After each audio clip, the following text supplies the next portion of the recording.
Block simulation 9, same process, fresh set.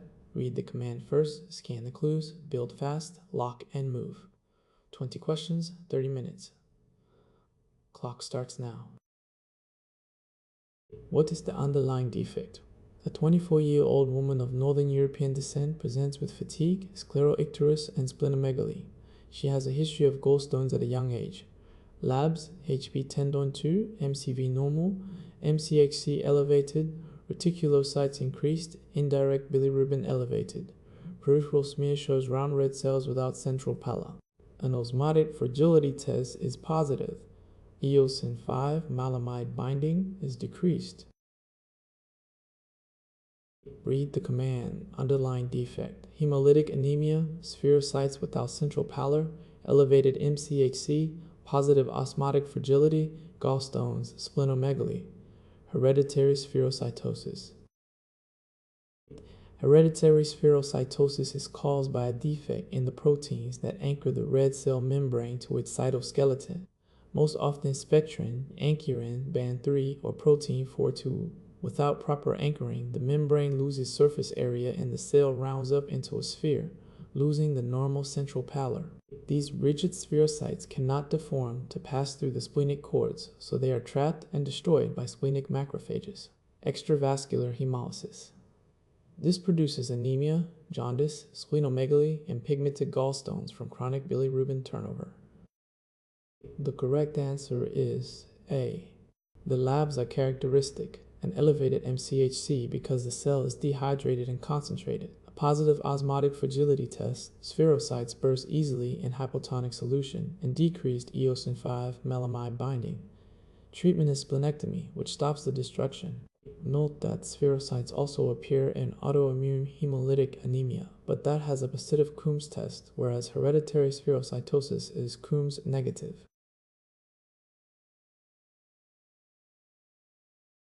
What is the underlying electrophysiologic effect of the hyperkalemia on cardiac myocytes? A 60-year-old man with end-stage renal disease misses dialysis. He presents weak, and an ECG shows peak T waves, a widened QRS, and loss of P waves. Serum potassium is 7.8 mEqL.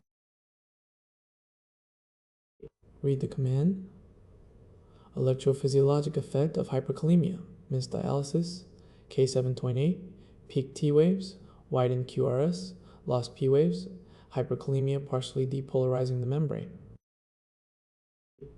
The resting membrane potential is set largely by the potassium gradient across the cell membrane. When extracellular potassium rises, the gradient shrinks, so the resting membrane potential becomes LESS. Negative, it partially depolarizes toward threshold.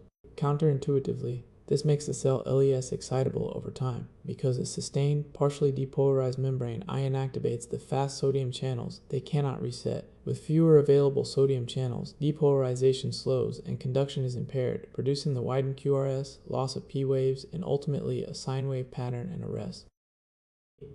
The correct answer is C. The ECG progresses with rising potassium, first peak T waves, then PR prolongation and flattened P waves, then QRS widening, then a sine wave. Emergency treatment is calcium gluconate. First, to stabilize the myocyte membrane, it does not lower potassium but protects the heart. Then, insulin with glucose and beta agonists to shift potassium into cells. Then removal with dialysis or diuretics. The partial depolarization inactivating sodium channels is the core mechanism.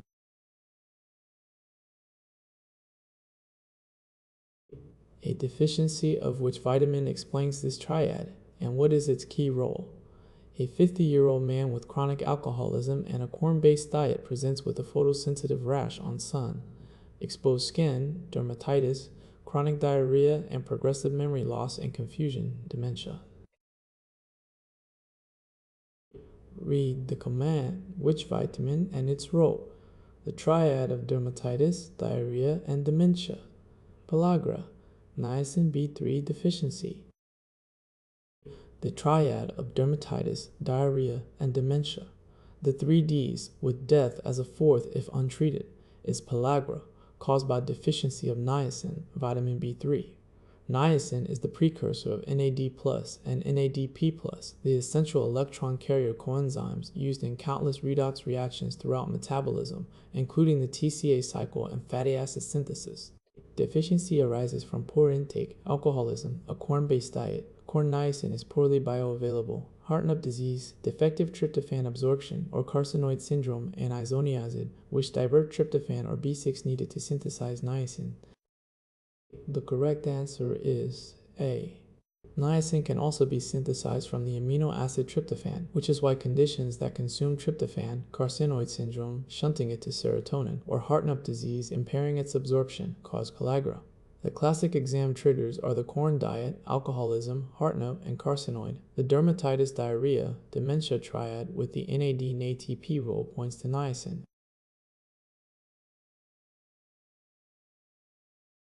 Which nerve was compressed, and at what site? A 28-year-old man falls asleep with his arm draped over a park bench, Saturday night palsy. On waking, he cannot extend his wrist or fingers, the wrist droops, and he has sensory loss over the dorsum of the hand. Elbow flexion and forearm are intact. Read the command. Which nerve and site?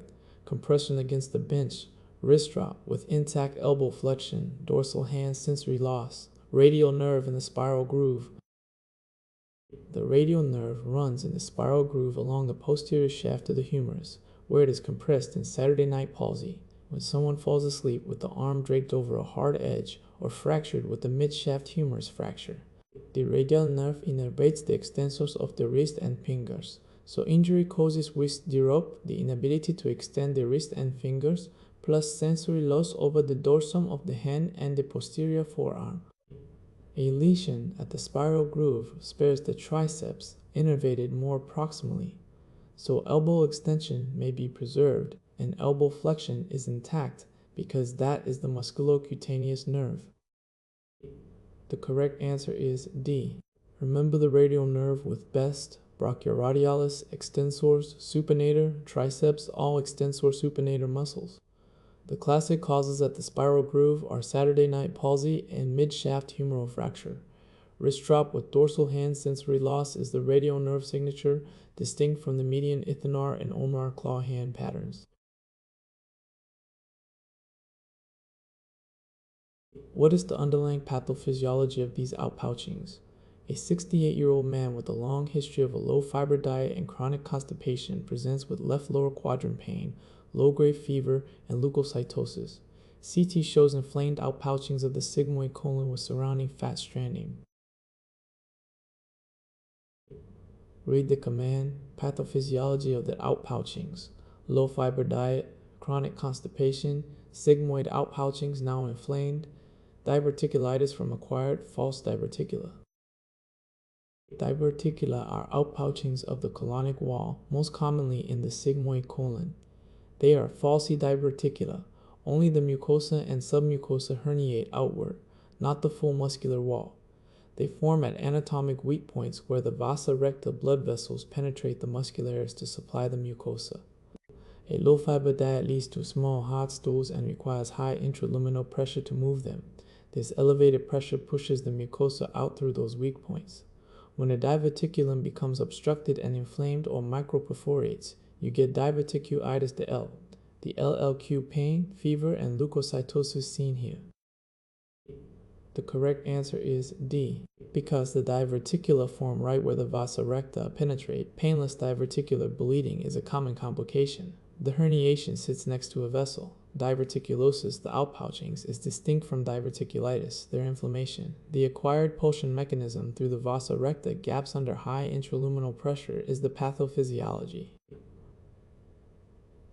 Treat uncomplicated diverticulitis with antibiotics and bowel rest.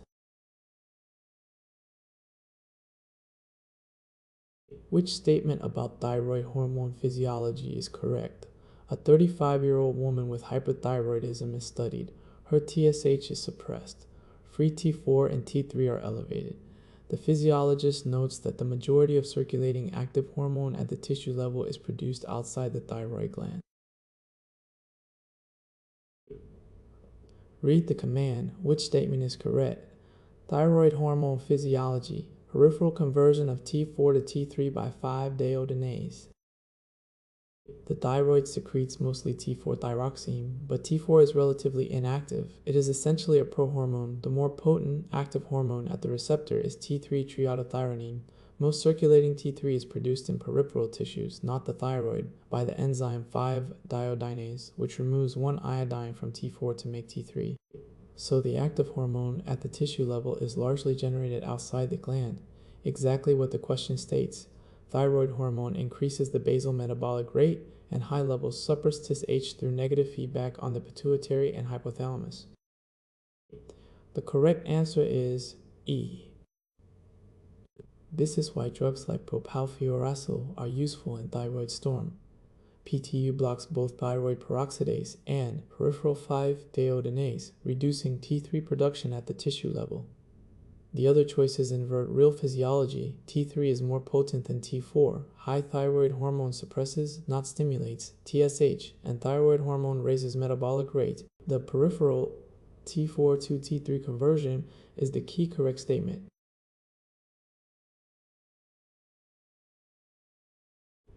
At which nephron segment does this drug act, and what is its mechanism? A 62-year-old woman with hypertension is started on hydrochlorothiazide. Months later, routine labs show sodium 131, potassium 32, and a mildly elevated calcium and glucose and uric acid. Read the command, nephron site and mechanism. Hydrochlorothiazide causing hyponatremia, hypokalemia, hypercalcemia, hyperglycemia, hyperuricemia, DCT, knockout cotransporter blockade. Thiazide diuretics like hydrochlorothiazide act at the distal convoluted tubule, where they block the sodium chloride cotransporter on the luminal membrane. This prevents sodium and chloride reabsorption, promoting their excretion along with water, a mild diuresis that lowers blood pressure. The classic metabolic side effects all follow from this. Hyponatremia and hypokalemia from sodium and potassium loss, metabolic alkalosis, hypercalcemia because thiazides enhance distal calcium reabsorption, and the metabolic triad of hyperglycemia, hyperlipidemia, and hyperuricemia. The correct answer is E. A useful distinction. Thiazides RAAs calcium used to treat calcium kidney stones and hypercalciuria, whereas loop diuretics lower calcium loops lose calcium. The side effect mnemonic is hyperGLUC, hyperglycemia, lipidemia, uricemia. You can precipitate gout and calcemia. The DCT sodium chloride cotransporter is the precise target.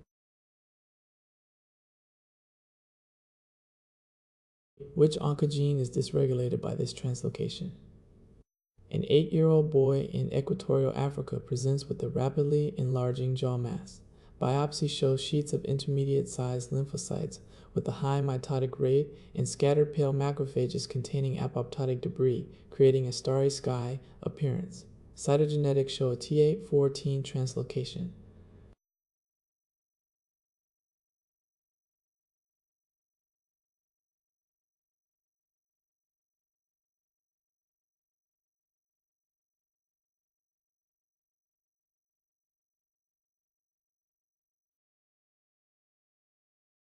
Read the command. Which oncogene? African child, jaw mass, starry sky histology to 840 EBV, Burkitt lymphoma, CMYC. Burkitt lymphoma is a highly aggressive B-cell lymphoma defined by translocation of the CMYC oncogene. The classic T814 moves CMYC on chromosome 8 next to the immunoglobulin heavy chain enhancer on chromosome 14, driving constitutive overexpression of CMYC, a powerful transcription factor that pushes cells through the cell cycle. The result is one of the fastest growing human tumors, with an extremely high mitotic rate. Tingible body macrophages clearing the abundant apoptotic debris create the characteristic starry sky pattern. The correct answer is B. No declinical variants. The endemic African form classically presents as a jaw mass and is strongly EBV associated. The sporadic form often presents as an abdominal mass. Because of the rapid turnover, Burkitt carries a high risk of tumor lysis syndrome with treatment. Match the translocations CMYC28, 14 Burkitt, BCL2214, 18 follicular, cyclin, D1 to 11, 14 mantle cell, BCR, able to 9, 22 CML. What is the mechanism of the toxin responsible? A 40-year-old unvaccinated man steps on a rusty nail. 10 days later, he develops jaw stiffness, lockjaw, difficulty swallowing, a fixed grimace rhicis sardonicus, and painful generalized muscle spasms with arching of the back. He is fully conscious. Read the command. Mechanism of the toxin. Unvaccinated, puncture wound, lockjaw, rhicis sardonicus, spasms with preserved consciousness, tetanus, tetanus spasmin. Tetanus is caused by Clostridium tetani, an anaerobic spore-forming rod that thrives in deep puncture wounds. Its toxin, tetanospasmin, travels retrograde up the motor neuron to the spinal cord, where it blocks the radiase of the inhibitory neurotransmitters GABA and glycine from inhibitory interneurons, the Renshaw cells. Without inhibition, motor neurons fire unopposed, causing sustained muscle contraction and spasm, lockjaw, trismus, rhicis sardonicus, opisthotonus, arched back, and painful generalized spasms. The patient stays fully conscious because it is a spinal disinhibition, not the cortical process. The correct answer is A. The mechanistic mirror image is botulinum toxin, choice D. Both are clostridial toxins that cleave snare proteins to block neurotransmitter release, but tetanus blocks I inhibitory transmitters, causing rigid spastic paralysis, while botulinum blocks acetylcholine at the neuromuscular junction, causing flaccid paralysis. Tetanus equals spastic blocked inhibition. Botulinum equals flaccid blocked inhibition. Botulinum equals flaccid blocked inhibition. Botulinum equals flactibuli. Prevent with the tetanus toxoid vaccine.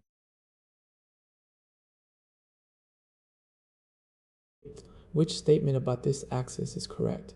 A medical student studies the hypothalamic pituitary adrenal axis. Cortisol is secreted with a diurnal rhythm, peaking in the early morning. Administration of a low dose of dexamethasone normally suppresses morning cortisol. Read the command. Which statement is correct? HPA axis, cortisol, negative feedback on hypothalamus, CRH, and pituitary, ACTH. The hypothalamic pituitary adrenal axis works in sequence. The hypothalamus releases CRH, which stimulates the anterior pituitary to release ACTH, which stimulates the adrenal cortex, specifically the zona fasciculata, to produce cortisol.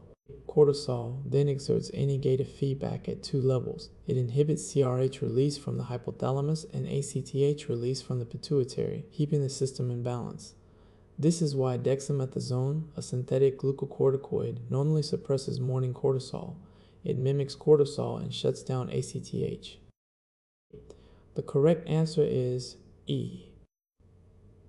The dexamethasone suppression test exploits this feedback to localize causes of Cushing syndrome. Failure to suppress suggests autonomous cortisol production or an ACTH secreting tumor. Note the other errors in the choices. ACTH acts on the adrenal cortex, not the medulla, which makes catecholamines. CRH comes from the hypothalamus, and cortisol deacereases insulin sensitivity. It is a stress hormone that raises glucose. The dual negative feedback is the correct principle. Which complication does the new hypertension with rising creatinine most likely represent? A 45-year-old woman presents with thickening and tightening of the skin of her hands and face, difficulty swallowing, Raynaud phenomenon, and new severe hypertension with a rising creatinine. Labs show anti-SCIL7T anti-topoisomerase E antibodies. Skin biopsy shows excessive collagen deposition with dermal fibrosis. Read the command. Which complication the hypertension and rising creatinine represent? Diffuse skin tightening, Raynaud, dysphagia, anti-SCIL7T, now severe HTN, and rising creatinine, scleroderma renal crisis. This patient has diffuse systemic sclerosis, scleroderma, indicated by widespread skin thickening, Raynaud phenomenon, esophageal dysmotility, and anti-scale 70, anti-scale 70 anti-topoisomerase I antibodies, which are specific for the diffuse form. The dreaded acute complication is scleroderma renal crisis. The vascular fibrosis and intimal proliferation in the renal arteries activate the renin-angiotensin system, producing abrupt, severe, malignant hypertension with rapidly rising creatinine and acute kidney injury. This is the leading cause of death in diffuse scleroderma. The correct answer is C. The treatment is the key teaching point. ACE inhibitors are the drug of choice for scleroderma renal crisis because the mechanism is renin-angiotensin overactivation, and this is one setting where ACE inhibitors are used even as creatinine rises. Distinguish the two scleroderma antibodies, anti-SCO70 with diffuse disease and renal crisis risk versus anti-centromere with limited disease risk. The new malignant hypertension with AKI is scleroderma renal crisis.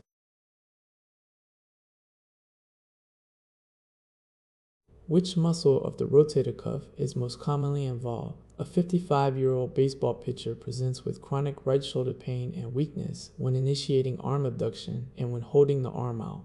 Exam shows weakness of the first 15 degrees of abduction and a positive empty can test. He also has pain with external rotation.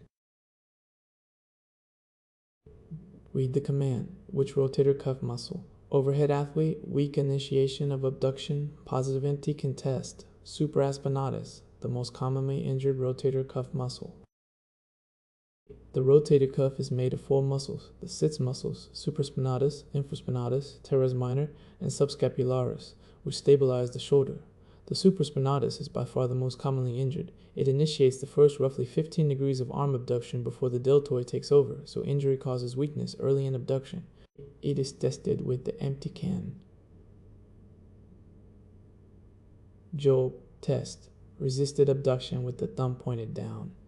The supraspinatus tendon also runs under the acromion, where it is prone to impingement and degenerative tears, especially in overhead athletes. The correct answer is D. Match each cuff muscle to its action. Supraspinatus initiates abduction, empty can, infraspinatus and teres minor externally rotate, and subscapularis internally rotates. The supraspinatus is the workhorse of early abduction and the most frequently torn, which is why weakness in the first 15 degrees of abduction with a positive empty can test points to it.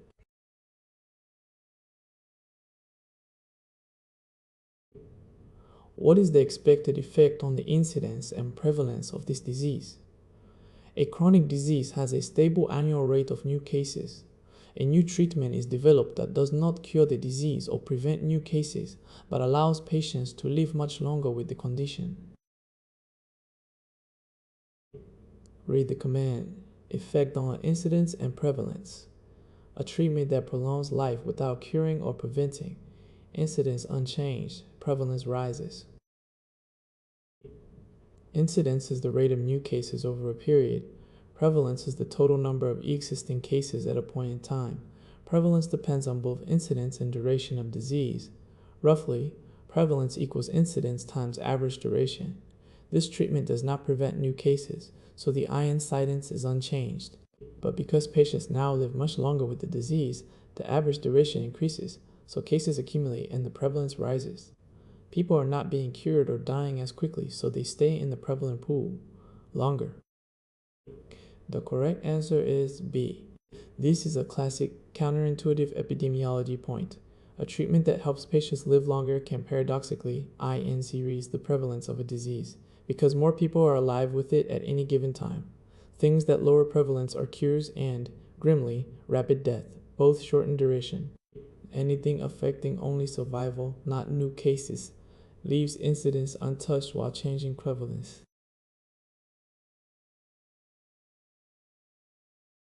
A deficiency of which enzyme is responsible?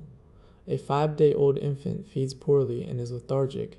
The parents note that his urine and cerumen earwax have a distinctive, sweet, burnt sugar or maple syrup odor. Labs show elevated branched-chain amino acids, leucine, isoleucine, valine, and metabolic acidosis.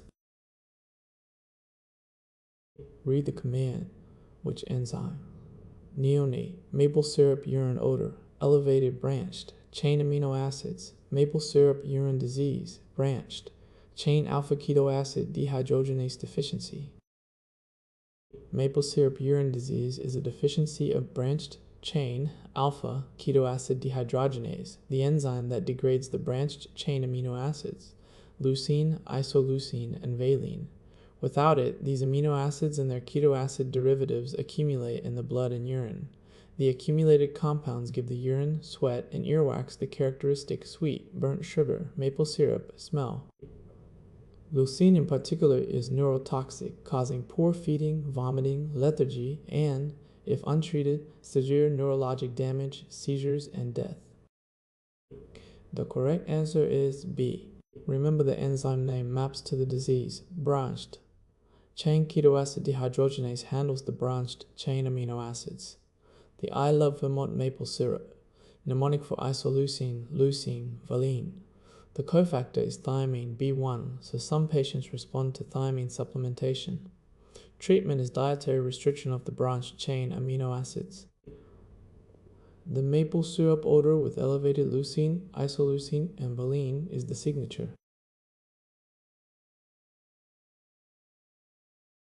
Why does this tumor cause the bite temporal hemianopia, and what is the first-line treatment? A 32-year-old woman presents with amenorrhea, milky nipple discharge, galactorrhea, and headaches with bite temporal visual field loss. She is not pregnant. Serum prolactin is markedly elevated. MRI shows a stellar mass.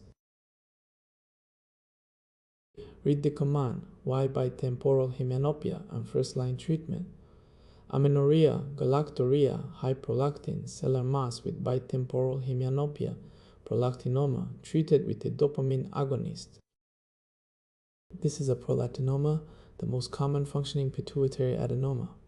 Excess prolactin causes galactorrhea and suppresses ENRH, leading to amenorrhea and infertility in women and low libido in men. The bite temporal hemianopia results from the tumor compressing the OPTISM, which sits directly above the pituitary. The chiasm carries the crossing nasoretinal fibers, which correspond to the temporal visual fields, so compressing the chiasm knocks out both temporal fields, producing bite temporal hemianopia, the classic tunnel vision. The correct answer is B. The treatment is the counterintuitive high yield point. Even though it is a tumor, the first-line therapy for a prolactinoma is medical, not surgical, a dopamine agonist like cabergoline or bromocriptine. Dopamine normally inhibits prolactin release, so dopamine agonists both lower prolactin and shrink the tumor. Surgery is reserved for refractory cases. Chiasm compression of crossing nasal fibers explains the bitemporal hemianopia. Compared with the normal heart, how does the left ventricular pressure volume loop change in chronic aortic regurgitation? A 50-year-old man with chronic aortic regurgitation is evaluated. On exam, he has a wide pulse pressure with a water hammer pulse, a head bob, and a diastolic decrescendo murmur. Read the command how the PV loop changes in chronic AR. Wide pulse pressure, water hammer pulse, diastolic decrescendo, murmur. Aortic regurgitation, a volume overload with eccentric hypertrophy. Chronic aortic regurgitation is a volume overload lesion. During diastole, blood leaks back from the aorta into the left ventricle, so the ventricle fills with both the normal venous return and the regurgitant volume. This increases the end diastolic volume. The PV loop shifts rightward and the ventricle dilates. To handle the extra volume, the ventricle undergoes ECC eccentric hypertrophy, sarcomeres are added in series, the chamber enlarges, and it remains relatively compliant.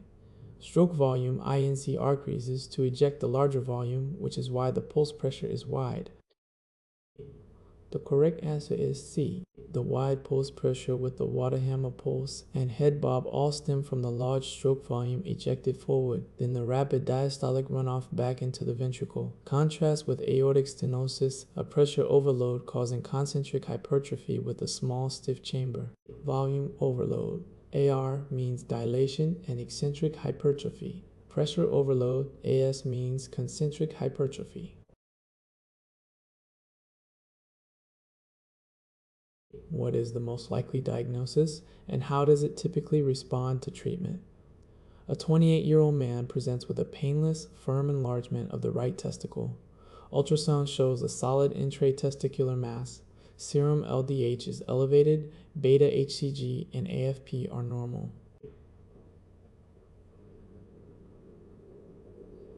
Orchiectomy reveals a uniform sheet of large cells with clear cytoplasm and a lymphocytic infiltrate in the stroma. Read the command, most likely diagnosis and treatment response.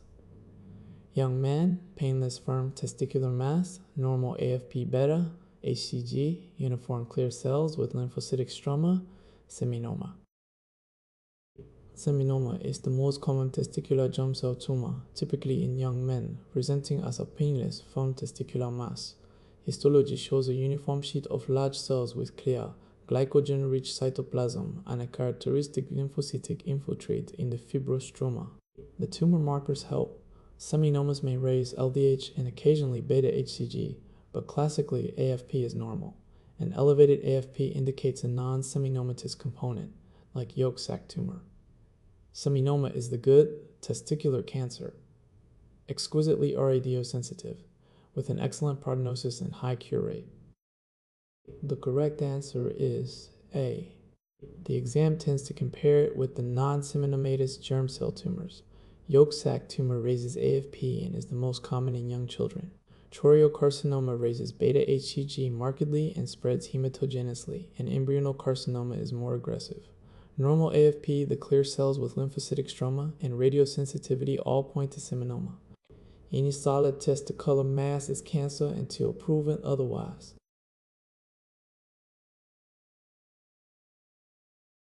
Which adverse effects are most characteristic of this drug? A 30-year-old woman with bipolar disorder maintained on lithium presents with tremor, polyuria, and polydipsia. Urine is dilute and does not concentrate with desmopressin. She also has a new goiter. She is counseled that her drug has a narrow therapeutic index and that NSAIDs and dehydration can raise its level. Read the command, characteristic adverse effects, lithium with tremor, nephrogenic DI, dilute urine not responding to desmopressin, and goiter hypothyroidism. Lithium, used in bipolar disorder, has a narrow therapeutic index and two signature chronic toxicities tested here. First, nephrogenic diabetes insipidus. Lithium accumulates in the collecting duct principal cells and makes them resistant to ADH, so the kidney cannot concentrate urine, producing polyuria and dilute urine that does not respond to desmopressin, distinguishing it from central DI. Second, thyroid dysfunction. Lithium interferes with thyroid hormone release, commonly causing hypothyroidism and goiter. A fine tremor is also characteristic. The correct answer is C, because lithium is renally cleared and the therapeutic window is narrow. Anything that reduces clearance, dehydration, NSAIDs, diazides, ACE inhibitors, raises levels into the toxic range, causing tremor, ataxia, confusion, and seizures. Lithium is also teratogenic, classically causing Epstein anomaly of the tricuspid valve. The nephrogenic DI plus hypothyroid goiter combination is the lithium fingerprint. Monitor levels and renal and thyroid function. Which organism is the most likely cause? A 24-year-old previously healthy man presents with fever, headache, confusion, and a focal seizure. He has bizarre behavior and difficulty with language. MRI shows hemorrhagic changes in the medial temporal lobes. CSF shows lymphocytic cleocytosis with red blood cells. PCR of the CSF is positive. Read the command, most likely cause, adult, encephalitis with personality and language changes, hemorrhagic medial temporal lobes, lymphocytic CSF with RBCs, positive PCR, HSV1 encephalitis. Herpes simplex virus type 1 is the most common cause of sporadic fatal viral encephalitis in adults. It has a striking predilection for the medial temporal lobes and the orbitofrontal cortex, producing the hemorrhagic, necrotizing inflammation seen on MRI. Because these regions govern memory, behavior, and language, patients present with the bizarre behavior, personality changes, aphasia, and focal temporal seizures described here, along with fever and headache. The CSF shows a lymphocytic cleocytosis, often with red blood cells reflecting the hemorrhagic necrosis. CSF PCR for HSV is the rapid diagnostic test of choice. The correct answer is D. The critical management point: do not wait for confirmation. Start empiric IV acyclovir immediately on suspicion. Because untreated HSV encephalitis has very high mortality, and early treatment dramatically improves outcomes. The temporal lobe localization, hemorrhagic CSF, and PCR positivity are the signature of HSV-1 encephalitis. Treat empirically with acyclovir immediately on encephalitis. Treat empirically with acyclovir.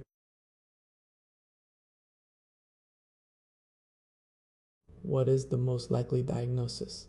A 1-year-old boy presents with a triad of recurrent infections, eczema, and easy bruising, bleeding. Labs: thrombocytopenia with small platelets, low IgM, elevated EGA and EGE. The condition is X-linked recessive and caused by a defect in a protein that links signaling to the actin cytoskeleton of hematopoietic cells. Read the command. Most likely diagnosis: boy with a triad of infections, eczema, and bleeding from small thrombocytopenic platelets, abnormal immunoglobulins, X-linked, Wiskott, Aldrich syndrome. Wiskott. Aldrich syndrome is an X-linked recessive immunodeficiency caused by a mutation in the WASP protein, which normally links cell signaling to the actin cytoskeleton in hematopoietic cells. Without functional WASP, both platelets and immune cells are defective. The classic triad, remember waiter or the mnemonic wipe, is recurrent. Infections from impaired humoral and cellular immunity, thrombocytopenia with characteristically S small platelets causing bleeding and eczema. The immunoglobulin pattern is distinctive, low IgM, but elevated IgA and IgE with normal or high IgG. The correct answer is E. The small platelets with thrombocytopenia plus eczema plus infections in an X-linked boy is a specific combination. Contrast with the other immunodeficiencies. X-linked agammaglobulinemia has absent B cells without eczema or thrombocytopenia. Chronic granulomatous disease has catalase positive infections, and D. George has hypocalcemia and cardiac defects. The triad with small platelets and the IgM down, IgA-IEE up pattern is Wiskott, Aldrich.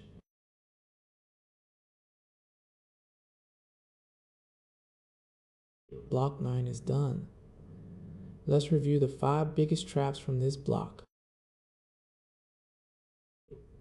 Trap 1. Hyperkalemia. Counterintuitively, the high potassium makes the cell LES excitable by holding the membrane partially depolarized, which inactivates sodium channels. Give calcium gluconate first to stabilize the membrane. Trap 2. The 2 clostridial toxins both cleave as snare proteins, but tetanus blocks inhibitory neurotransmitters causing spastic paralysis, while botulinum blocks acetylcholine causing flaccid paralysis. Spastic versus flaccid. Trap 3. A treatment that helps patients live longer without curing them increases prevalence, because cases accumulate. Incidence, the rate of new cases, stays the same. Prevalence equals incidence times duration. Trap 4. A prolactinoma is a tumor, but the first-line treatment is medical. A dopamine agonist, which lowers prolactin and shrinks the tumor. Surgery is reserved for refractory cases. Trap 5. Aortic regurgitation is a volume overload causing eccentric hypertrophy and a dilated ventricle with increased stroke volume. Aortic stenosis is a pressure overload causing concentric hypertrophy, volume versus pressure. Train process, not memorization. 9 blocks down, your reasoning is faster and your traps are fewer. StepLogic. Learn how to think, not memorize.